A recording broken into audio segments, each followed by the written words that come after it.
I keep on falling and this type of noise. Those seconds felt like a lifetime. At the back of your head, you're also assessing, is it time to take that drastic measure of pulling your reserve? Life is a lot like skydiving, and I did about 120 jumps before the kids. In today's episode, I'm going to use skydiving as a metaphor for handling the volatility of our lives and reflecting on living and leading in VUCA from the perspective of skydiving. Hi, I'm Ebba. I've been helping leaders, entrepreneurs, students to grow their knowledge, their practice as people, and also their business in contexts and conditions that are particularly challenging, marked by volatility, uncertainty, complexity, and ambiguity. VUCA. So imagine we're up there at 4,000 meters. It's my turn, and I look down, and when my teachers see me tense up, they go, "Smile, Ebba, smile before exit." And so I was taught, when in tough times, when the adrenaline is pumping, and when you're actually fearing for your life, take a breath and smile before exit. To me, it illustrates that some things that are so familiar to us in life becomes totally different and a whole new game in a different type of context and challenge. So air, we're used to. Drag, we're used to. That's when we stick a hand up or out the window of a car, or even when biking, you can feel the drag. We know about gravity, and then movement, speed.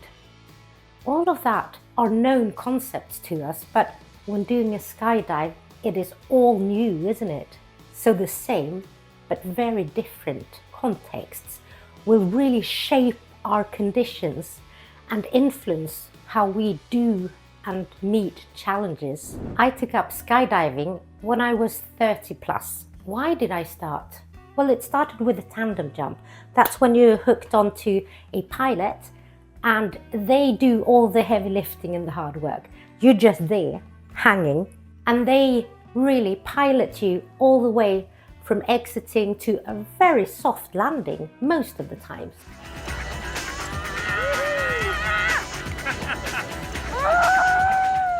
By the time we landed, so halfway through the free fall, I would say, 1 minute after exit, I really decided that I must be able to do this on my own. The whole process of becoming a skydiver was extremely challenging. It wasn't just about courage.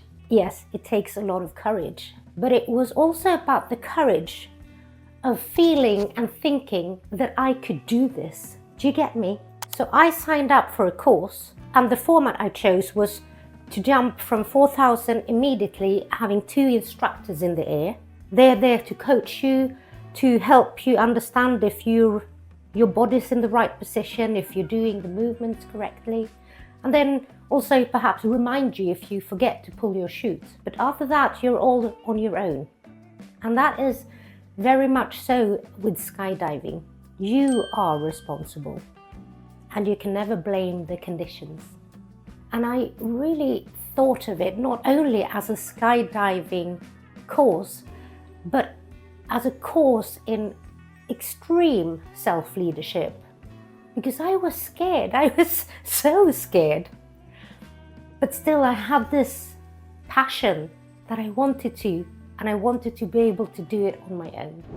It is fantastic training in terms of having your thoughts and feelings and actions all aligned in real time, whilst being in conditions that you, at least in the beginning, experience as very volatile. Little by little, I conquered tiny pieces of a jump from start to finish, and that is from packing your chute to packing your chute, so everything in between there, doing your program in free fall training, to mastering your body so that you can control how rapidly you fall, controlling where your position is in the sky, pulling your chute in the correct position so that the parachute comes out the way it should, then flying planning your whole playing in the air under a big parachute and then landing safely. During training, when I was in position, pulling my chute, I must have been tilted when doing that because my parachute came out with twisted lines. So instead of hearing that fluff, fluff, fluff, fluff, fluff, fluff, fluff, and feeling that, actually quite light thump, but still a thump, instead of that, I keep on falling and this type of noise. And the lines are twisted, so the parachute is not really coming out. It's more like a ball. I'm not falling at 200k per hour anymore, but faster than I should.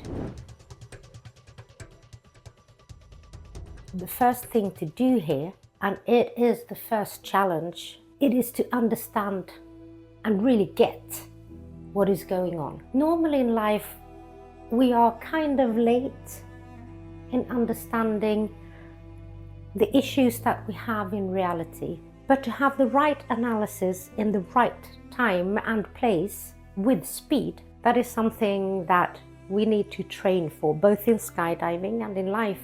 And then what to do? Well, most people would think, oh, surely you have a backup plan. You have a reserve parachute, and you do. But you don't want to do that. You don't want to physically cut your main parachute crassly. It is inefficient, costly, time-consuming, and a mess.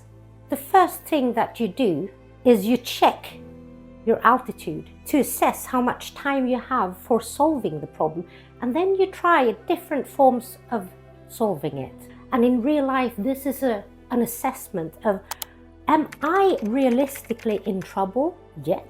Or do I have time, space to be able to solve the problem still? In this twisted line scenario, what you do and what I did was it sounds so silly, but physically you kick your legs so that you are influencing the way that the parachute is twisting. I tried detangling the lines this way a couple of times, checking my altitude in between. That was an excruciating process. Those seconds felt like a lifetime, because at the back of your head, you're also assessing, is it time? Is it time to take that drastic measure of pulling your reserve? I came to the conclusion that it was. Finally, I had that fluff, fluff, fluff, fluff, fluff, sound and vision confirming to me that this is a fully functional parachute and it's time to fly home and land. And you would think perhaps that I landed with a sense of relief and joy, just pure happy to be alive. And I did, of course I did. But I also landed with a little bit of shame. The shame is a recurring and perhaps surprising mechanism in life and in skydiving. And if it's not there for us to learn, then there is no point. In skydiving, the shame is caused by the knowledge that we are all responsible. We pack our parachute from the first jump. Every little thing we face along the way, it's up to us to be proficient, to be trained, to be cool, to be composed and to solve those problems. And the shame I felt, of course, was that I was tilted when pulling my parachute. I shouldn't have been.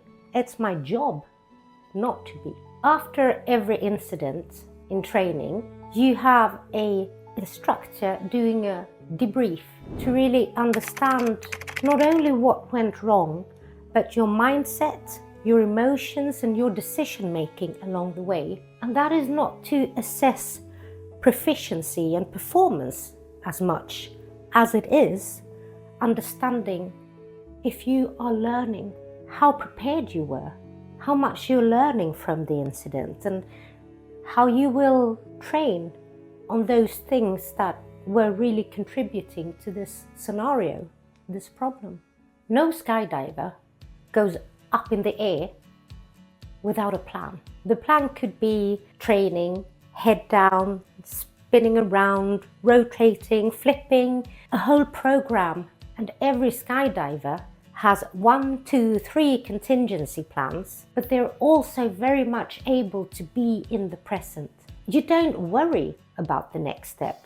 You have to be confident that whatever comes up, you will be able to solve it. That's what the training is for in terms of mental robustness and resilience. Of course, there is luck and being unlucky in this sport, just as in life, but very few things depend on luck.